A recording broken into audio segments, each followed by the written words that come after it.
தினமலர் நேயர்களுக்கு என்னுடைய மனமார்ந்த வாழ்த்துக்கள். ஒரு வித்தியாசமாக ஒரு ஹீரோ படம் பண்ணக்கூடாதுன்னு நினச்சி பண்ண படம் தான்.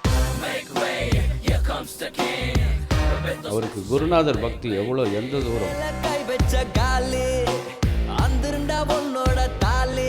நடைமுறையில் இல்லாத சில வார்த்தைகளை பிடிச்சி எழுதணும்னு நினைப்பேன்.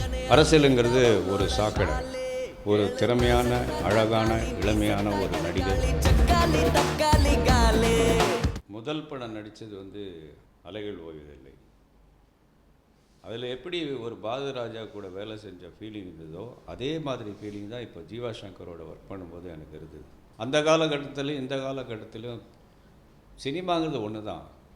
இதை வேறு மாதிரி மாற்றி எடுக்கிறதுல ட்ரெண்டு மட்டும்தான் மாற்றங்கள் இருக்குமே தவிர, யுக்திகள் வளர்ந்துருக்கு, விஞ்ஞானம் வளர்ந்துருக்கு, டெக்னாலஜி வளர்ந்துருக்க தவிர சினிமாங்கிறது சினிமாவாகத்தான் இருக்கிறது. நான்ங்கிற படத்தை விஜய் ஆண்டனியும் ஜீவா சங்கரும் இணைஞ்சு பண்ணியிருந்தாங்க. அந்த படத்தை ஹிந்தியில் பண்ணுறது, வடநாட்டு மொழிகளை பண்ணுறதுக்காக நான் ரைட்ஸ் வாங்கி வச்சுருக்கேன். இப்போ பிரசாந்தை வச்சு அதை ஹிந்தியில் பண்ணிகிட்ருக்கேன்.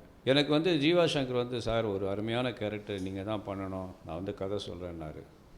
எவ்வளோ வேலைகள் இருந்தாலும் அவர் மேலே இருந்த மதிப்பிலும் மரியாதையிலும் நீ வாங்க சார் கேட்குறேன்னு அவர் 2.5 மணி நேரம் என்னை கதை சொல்லி என்னை அதாவது எப்படி சொல்கிறதுனே எனக்கு புரியல. அதுக்கப்புறம் எப்படி நீங்கள் இந்த மாதிரி ஒரு கதையை யோசிச்சிங்க, இந்த களத்தை எப்படி பிடிச்சிங்க, இதில் இவ்வளோ ட்விஸ்ட்டு, இவ்வளோ கேரக்டர்ஸு, இவ்வளோ விஷயங்களை எப்படி உங்களால் பின்ன முடிஞ்சுது. கேமராமேன் தொழிலை தக்க வச்சதுக்காக இயக்குனராக இருக்கணும்னு நினைக்கிறேன். அது இல்லை, அவர் ஜீவாங்கிற எனக்கு பிடித்த ஒரு ஒளிப்பதிவாளர்கிட்ட இணை ஒளிப்பதிவாளராக இருந்தார். அவருக்கு குருநாதர் பக்தி எவ்வளோ, எந்த தூரம். அதாவது அதனால் அவர் பயனடைஞ்சார்னு சொல்ல முடியாது.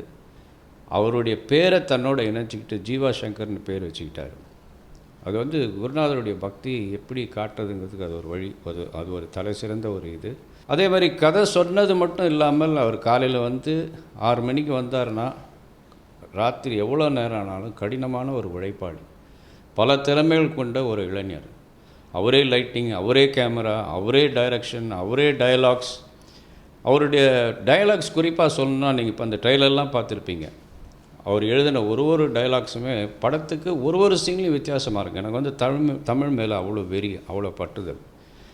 நானும் என்னுடைய படங்களுக்கு வசனம் எழுதும்போது நடைமுறையில் இல்லாத சில வார்த்தைகளை பிடிச்சி எழுதணும்னு நினைப்பேன், ஏதாவது வித்தியாசமாக எழுதணும். ஆனால் இந்த படத்தில் ஒரு சீன்லேயுமே அவர் எழுதின டைலாக்ஸ் இது வரைக்கும் யோசிக்காத சில டைலாக்ஸ்லாம் எழுதியிருப்பார். இதே மாதிரி அரசியலை பற்றி இதை கடைஞ்சி எடுத்திருக்கார் அந்த படத்தில். அரசியலுங்கிறது ஒரு சாக்கடை, ஆனால் அந்த சாக்கடையிலேயே ரத்தமும் சதையும் கலந்து ஓடுறதுங்கிறது அதில் இருக்கிறவங்களுக்கு மட்டும்தான் தெரியும். அதே மாதிரி சாணக்கியங்களும் சாமானியங்களும் சேர்ந்து நடத்துகிற ஒரு விஷயம்னு சொல்லி இது மாதிரி படம் ஃபுல்லாக அவர் வித்தியாசமான ஒரு வசனங்களை எழுதியிருக்காரு. விஜய் ஆண்டனியை பற்றி சொல்லணும். ஒரு திறமையான, அழகான, இளமையான ஒரு நடிகர். அவர் இந்த படத்தில் பயங்கரமாக ஃபைட் பண்ணியிருக்காரு, பயங்கரமாக டான்ஸ் ஆடியிருக்காரு, பயங்கரமாக நடிச்சிருக்காரு. இந்த காம்பினேஷனில் என்னை அப்ரோச் பண்ணது, நான் அந்த கதையை கேட்டு இதை ஒத்துக்கிட்டது, இதில் இப்போ நான் பயணித்த விஷயங்கள்லாம் யோசித்து பார்க்கும்போது சரியான ஒரு எனக்கு தீனி போடுற மாதிரியான ஒரு கேரக்டர். இந்த படத்தில் அரசியல் கலந்த விஷயங்கள் நிறையா இருந்தாலும் இது அரசியல் படம் அல்ல. அதனுடைய களம் அரசியலை தவிர அதில் நடக்கிற சில விஷயங்கள், அரசியலில் நடக்கிற சில விஷயங்களை வெளிச்சம் போட்டு காட்டியிருக்காரு ஜீவா சங்கர். நீங்கள் நினைக்கிற மாதிரி இந்த படத்தை பார்த்துட்டு வெளியில் வராங்க, ஒரு 2.5 மணி நேரம் முழுமையாக ஒரு படம் பார்த்த முழு திருப்தியோடு வெளியில் வருவாங்க. அதில் அரசியலுக்கு போகலாமா வேணாமாங்கிற யோசனை வராத அளவுக்கு இந்த படத்தில் திருப்பங்கள், மாற்றங்கள், நிறைய ட்விஸ்ட் அண்ட் டேர்ன்ஸ் வச்சுருக்காரு இந்த படத்தில். என்டர்டெய்னிங்கான ஒரு படம்.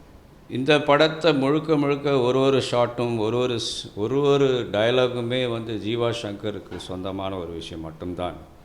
எனக்கு தெரியுங்கிறதுனால நான் இதை இப்படி பண்ணுங்கன்னு சொன்னதும் இல்லை, சொல்கிறதுக்கு முயற்சிக்கவும் இல்லை. ஏன்னா நான் நினச்சதுக்கு மேலே நிறைய விஷயங்கள் அங்கே இருந்தது. அவர் வச்ச ஷாட், வச்ச விதங்கள், அவர் எழுதிய இந்த வசனங்கள், அவர் எடுக்கிற முறை, அவருடைய லைட்டிங்ஸ் எல்லாமே பிரமிப்பாக இருந்துச்சு. நான் இந்த வசனத்தை இப்படி மாற்றலாமா அப்படின்னு கூட நினச்சதே கிடையாது. அவர் என்ன சொன்னாரோ அதை மட்டும்தான் அந்த படத்தில் பண்ணியிருக்கேன். அவர் என்னை பெருசாக க்ளோரிஃபை பண்ணியிருக்காங்க. கேரக்டர் பெரிய லெவலுக்கு க்ளோரிஃபை பண்ணியிருக்காரு. அதுக்கு நான் அவருக்கு ரொம்ப தேங்க்ஸ் சொல்லிக்கிறேன்.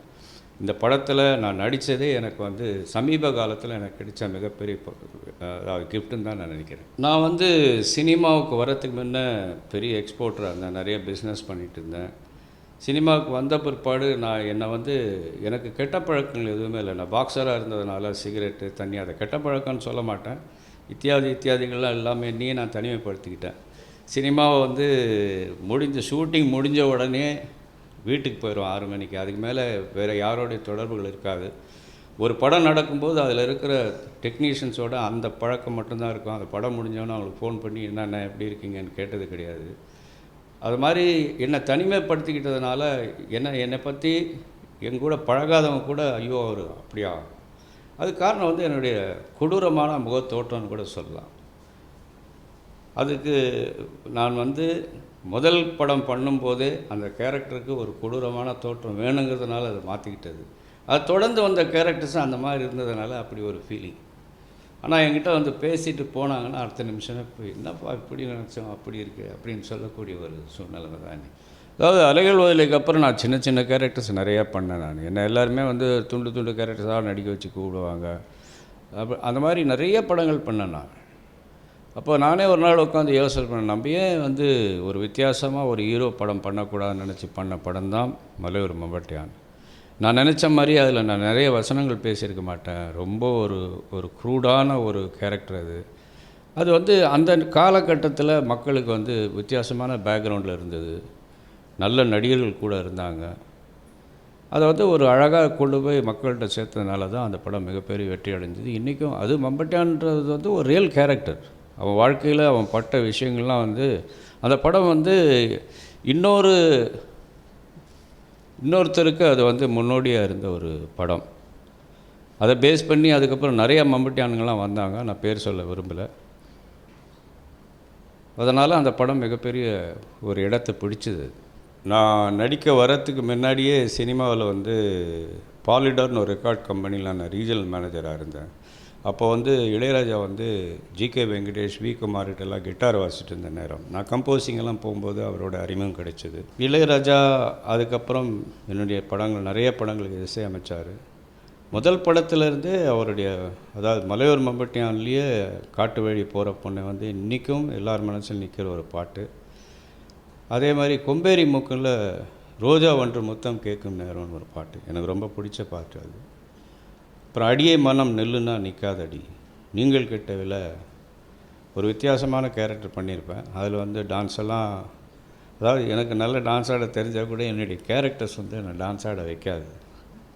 அது ஒரு ரெஸ்ட்ரிக்ஷனோடு தான் பண்ண வேண்டியிருக்கும். அப்படி பண்ண ஒரு பாட்டு அது அடியே மனம் நெல்லுன்னா. நிறைய படங்கள் இப்போ பிளான் பண்ணிகிட்ருக்கேன். இப்போ அது ஜீவா சங்கரோடைய இணை இயக்குனராக வெற்றி செல்வன் இருந்தார். அவருடைய அந்த கடின உழைப்பு, அவருக்கு இருக்கிற அந்த ஒரு சினிமாட்டிக் ஞானம், இதெல்லாம் வந்து இவரை ஏன் இயக்குனராக்கி பார்க்கக்கூடாதுன்னு நினச்சேன். அவரோட பேசினேன். அவரும் ஓகேனார். இப்போ அவரை வச்சு ஒரு படம் பிரசாந்த் ஹீரோவை பண்ணிகிட்ருக்கோம். இப்போ அந்த ஸ்கிரிப்ட் நல்லா இருந்ததுனால முதல்ல இதை பண்ணிடுவோன்னு இப்போ நான் ஹிந்தி கூட இப்போ நிறுத்தி வச்சுட்டு இப்போ இந்த படம் மார்ச் ஃபஸ்ட் வீக்லேருந்து ஒரு தமிழ் படம் இமீடியட்டாக பிரசாந்த் பண்ணதான் அதை பண்ணிகிட்ருக்கோம். வெற்றி செல்வன் தான் அதுக்கு இயக்குனர். வேலைகள் நடந்துகிட்ருக்கு. மார்ச் ஃபஸ்ட் வீக்கில் இந்த படம் ஷூட்டிங் ஸ்டார்ட் ஆகும். யமன் படம் வருகின்ற மகா சிவராத்திரி பிப்ரவரி 24 அன்று வெளிவருகிறது. தியேட்டருக்கு போய் படம் பாருங்கள். ஒரு நல்ல படம் பார்த்த திருப்தி உங்களுக்கு கிடைக்கும்.